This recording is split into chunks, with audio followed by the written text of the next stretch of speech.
Film की शुरुआत होती है आर्थर यानी एक्वामैन को दिखाने से। हमें पता चला कि उसकी जिंदगी पूरी तरह से बदल गई है। वो एटलांटिस का राजा बन गया है। उसकी शादी मीरा से हो गई है जो दूसरे किंगडम की राजा की बेटी है और अब इनका एक बेटा भी है। अब कहानी शिफ्ट होकर आ जाती है इस मूवी के विलन पर जिसका नाम ब्लैक मैंटा है। उसके डैड की मौत हो गई थी पर वो उनके मरने का जिम्मेदार हमेशा से आर्थर को समझता आ रहा है। इसलिए ब्लैक मैंटा आज भी आर्थर से बदला लेने का फैसला करता है। वो अपने लिए खास किस्म का पावरफुल सूट भी बना रहा था और इस बात का भी इंतजार कर रहा था ये सूट पूरा होने के बाद मैं एक्वामैन से लड़ाई करूं। इसके बाद हम एक डॉक्टर को देखते हैं जो मरीन साइंटिस्ट भी था यानी समंदर के नीचे की दुनिया का, और अभी वो एटलांटिस के ऊपर ही रिसर्च कर रहा था। उसकी कोशिश थी कि एटलांटिस को ढूंढकर वहां जाए और उसे सबके सामने बाहर दुनिया में ला सके ताकि वो ये साबित करने में कामयाब हो जाए कि एटलांटिस जैसी दुनिया सच में पाई जाती है। एटलांटिस की इस रिसर्च को लेकर वो साइंटिस्ट एक बार अंटार्कटिका जाते हैं और वहाँ की बर्फ में कोई चीज ढूंढने की कोशिश करने लगते हैं। लेकिन तभी साइंटिस्ट और उनकी टीम पर ऑक्टोपस जैसा कोई मॉन्स्टर हमला कर देता है क्योंकि उसके बड़े बड़े टेंटिकल्स भी थे। तो इस वजह से साइंटिस्ट अपनी टीम के साथ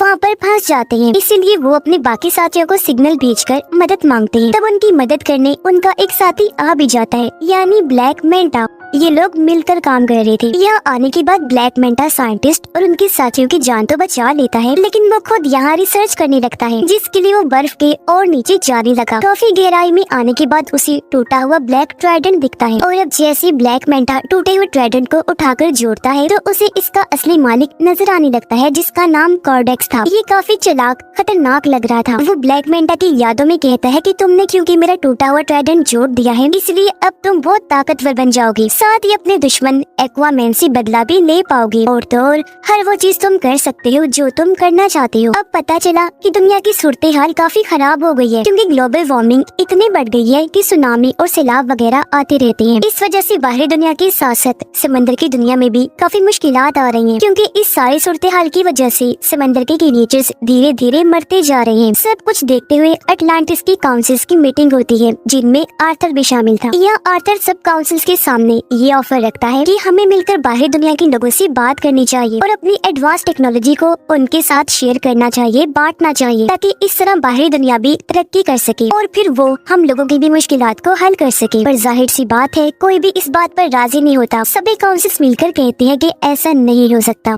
उधर ब्लैक मैंटा का सूट पूरी तरह तैयार हो गया था और अब वो ये चाह रहा था कि मैं किसी तरह एटलांटिस में घुसकर ओरिकेल्कम को चुरा लूं। अब ओरिकेल्कम एटलांटिस किंगडम में पाया जाने वाला एक तरह का मेटल है जो बिल्कुल पेट्रोल की तरह काम करता है। इसके अलावा भी ओरिकेल्कम के बहुत फायदे हैं। तो अब ओरिकेल्कम को पाने के लिए ब्लैक मैंटा अपनी टीम के साथ एटलांटिस में घुस जाता है और वहाँ पर हमला कर देता है। अब उसकी तबाही को देखकर मीरा उसे रोकने के लिए ब्लैक मैंटा के पास जाती है पर क्योंकि ये नया पावरफुल सूट पहनकर वो काफी ताकतवर बन गया था इसीलिए मीरा पर ही हमला करके जख्मी कर देता है जिससे वो बेहोश हो गई। ब्लैक मैंटा दोबारा से मीरा के पास आया। इससे पहले वो कोई और हमला उस पर करता यहाँ आर्थर आ जाता है। अपनी वाइफ को बचाने के लिए वो अपने दुश्मन ब्लैक मैंटा से लड़ने लगा और इस तरह इनकी जबरदस्त लड़ाई होने लगती है। लड़ाई के दौरान ब्लैक मैंटा की टीम उसे सिग्नल भेजती है जिससे वो समझ गया कि मेरी टीम ने ओरिकेल्कम ढूंढ लिया है। इसका मतलब कि अब वो वापस जा सकता है। तो इसीलिए लड़ाई को बीच में ही छोड़कर वो यहाँ से निकल गया। सही सलामत भागने में भी कामयाब हो जाता है। अब मीरा की हालत काफी खराब थी जहाँ तभी उन दोनों के पास आर्थर की मोम आई। आर्थर की मोम उसे कहती है कि ये बात काफी सोचने वाली है कि अगर ब्लैक मैंटा सच में इधर एटलांटिस में ओरिकेल्कम को लेने आया था तो फिर तो यकीनन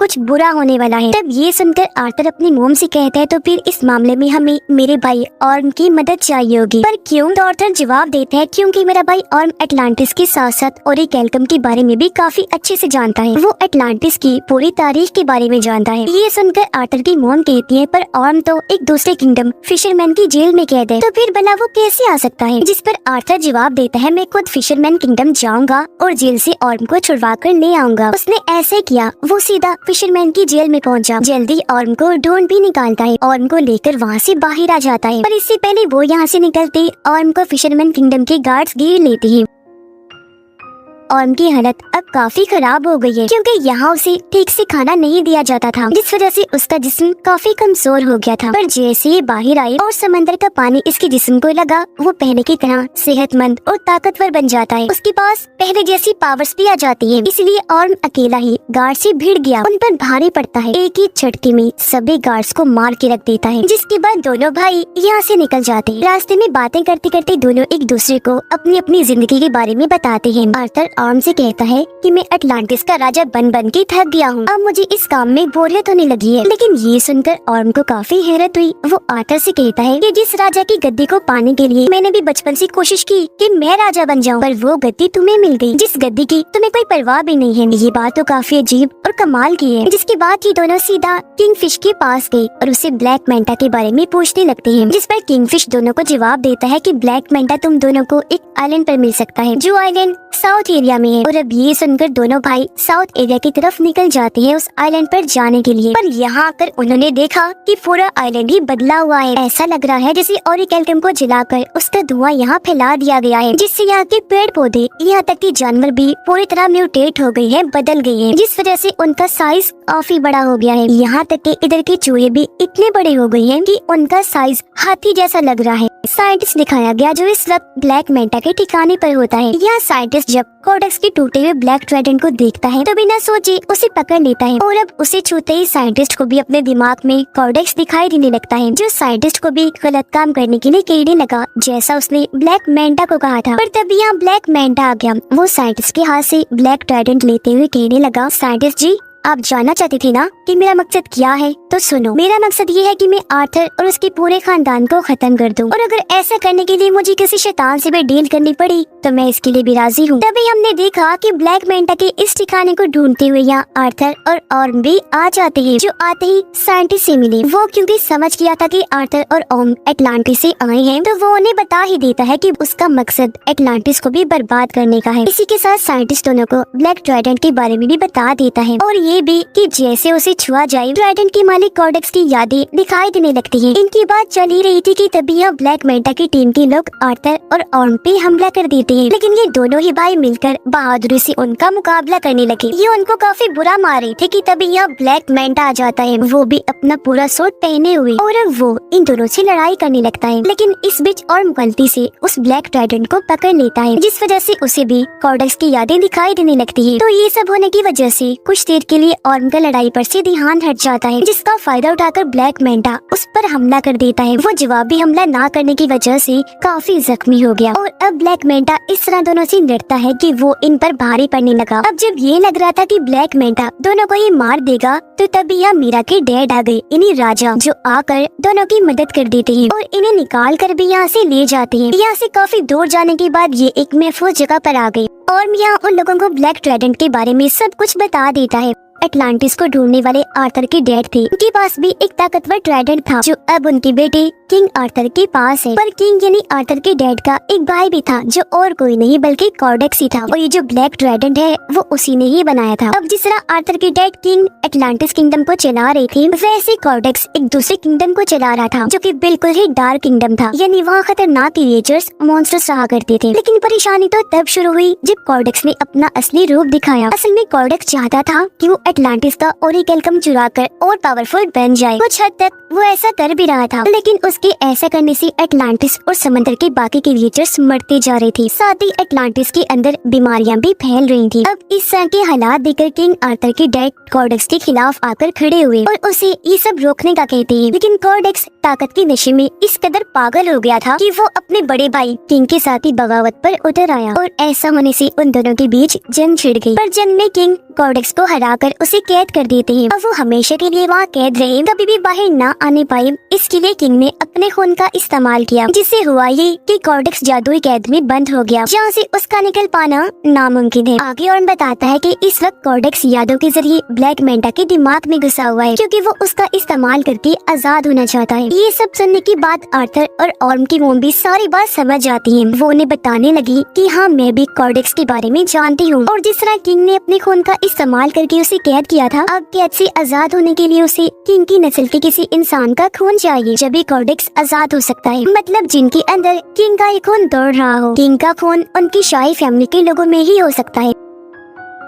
ये सब सुनकर आर्थर समझ जाता है कि मेरे बेटे की जान खतरे में है, क्योंकि जाहिर सी बात है ब्लैक मैंटा के लिए सबसे आसान टारगेट उसका बेटा ही था, जिसे वो आसानी खत्म कर सकता था। इसलिए वो फौरन अपने घर आ गया। देखता है कि वहाँ सब कुछ तबाह हो गया है, घर जल रहा है, बच्चा यहाँ से गायब है, साथ ही वहाँ एक आदमी जख्मी पड़ा है। पूछने पर आदमी बताता है कि ब्लैक मैंटा यहाँ आया था, ये सारी तबाही उसी ने ही मचाई और वही तुम्हारे बेटे को ले गया है, जिससे साफ जाहिर हो गया कि आर्थर का शक बिल्कुल ठीक था। इसीलिए अब आर्थर और ऑर्म दोनों मिलकर उसकी बेटी को बचाने के लिए जाने लगते हैं। पर उससे पहले इनकी मॉम दोनों को समझाती है कि हमेशा मेरी एक बात याद रखना कि तुम दोनों एक दूसरे के भाई हो, चाहे कुछ भी हो जाए तुम्हें एक दूसरे का साथ देना ही है। सीधा ब्लैक मैंटा के ठिकाने पर आकर वहाँ हमला कर देते हैं, लेकिन इन पर भी एक काफी बड़ा मॉन्स्टर हमला कर देता है, जिससे बाकी तो बच गए, लेकिन उसके सामने मीरा के डैड फंस जाते हैं। तब ऑर्म जाकर उनकी मदद करता है और मॉन्स्टर के जंगल से उन्हें निकाल लेता है। ये देखकर मीरा के डैड समझ गए कि जिस ऑर्म को मैं हमेशा से गलत समझ रहा था वो तो काफी अच्छा इंसान है। अंदर ब्लैक मैंटा के पास आर्थर का बेटा होता है। यहीं पर साइंटिस्ट भी था जो उस छोटे से बच्चे को देखकर बचाने का सोचता है, इसीलिए बच्चे को उठाकर यहाँ से भागने लगा। पर ब्लैक मैंटा जो उसे देख चुका था साइंटिस्ट पर हमला करके उसे जख्मी कर देता है और बच्चे को छीन लेता है। और अब जैसे ब्लैक मैंटा उसके बच्चे को मारने के लिए आगे बढ़ा,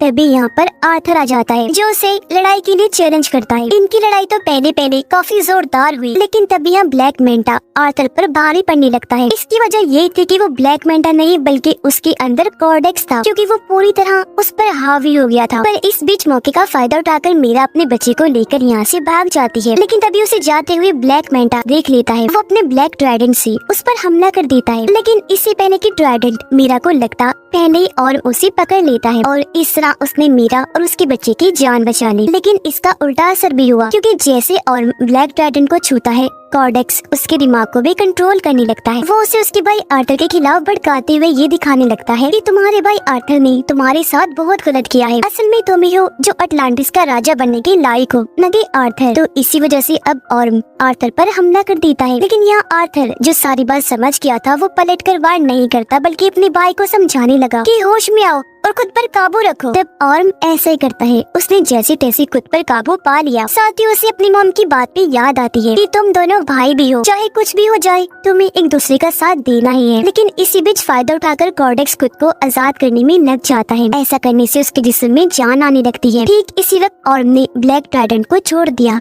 अब तक काफी देर हो गई थी, क्योंकि कॉर्डेक्स खुद को जिंदा करके आजाद हो चुका था और अब कॉर्डेक्स को अपने सामने देखकर आर्थर उसी के ब्लैक ट्राइडेंट से उस पर हमला कर देता है। पर कॉर्डेक्स आसानी से अपने ब्लैक ट्राइडेंट को पकड़ के आर्थर पर हमला करने की कोशिश करने लगता है। पर उससे पहले ही आर्थर अपने वाले ट्राइडेंट की मदद से उसके ब्लैक ट्राइडेंट को तोड़ता हुआ कॉर्डेक्स को जा लगता है, जिससे आखिरकार वो भी अपने ट्राइडेंट के साथ साथ खत्म हो जाता है। उसकी खत्म होते ही पूरी जगह भी तबाह होने लगती है। धीरे धीरे करके ये सारी जगह टूटने लगी थी और तभी इसके नीचे ब्लैक मैंटा दब जाता है। पर उसे मुसीबत में देखकर आर्थर उसके सामने मदद के लिए हाथ बढ़ाता है, पर ब्लैक मैंटा इनकार कर देता है, ये कहकर कि शुक्रिया, मुझे तुम्हारी मदद नहीं चाहिए, तुमसे मदद लेने से अच्छा मैं मरना पसंद करूंगा। तो इसी वजह से ब्लैक मैंटा भी वहीं दबकर मारा जाता है, जबकि आर्थर और उसके बाकी साथी वहाँ से बाहर निकल जाते हैं। यह आर्थर ऑर्म से कहता है कि अब तुम बिल्कुल आजाद हो, तुम्हें अब किसी भी जेल में जाने की जरूरत नहीं पड़ेगी, क्योंकि फिशरमैन की जेल में हम ये कह देंगे कि तुम यहाँ दबकर मारे गए हो और अब तुम यहाँ से जाओ और आजादी से अपनी जिंदगी जियो। ऐसा होने की बात पूरी तरह अब ऑर्म भी आर्थर को अपना भाई मान लेता है, क्योंकि उनकी गलत फहमियाँ दूर हो गई थी और कहने लगा कि अटलांटिस को जैसे राजा की जरूरत है तुम बिल्कुल वैसे हो, ये किंगडम तुम्हारा ही है। इसके बाद हम देखते हैं कि आर्थर अटलांटिस को दुनिया के सामने ले आता है। बाहरी दुनिया में आकर इस किंगडम के बारे में वो सब कुछ बता देता है। उसने ये भी कहा कि अब से हम अटलांटिस की टेक्नोलॉजी को दुनिया के साथ भी शेयर करेंगे, जिससे होगा ये कि हम साथ में मिलकर दुनिया को मजीद और अच्छा बनाएंगे। आर्थर की जिंदगी ऐसे ही गुजर रही थी, यानी वो अटलांटिस और बाहरी दुनिया दोनों में रहता है। इस फिल्म की कहानी भी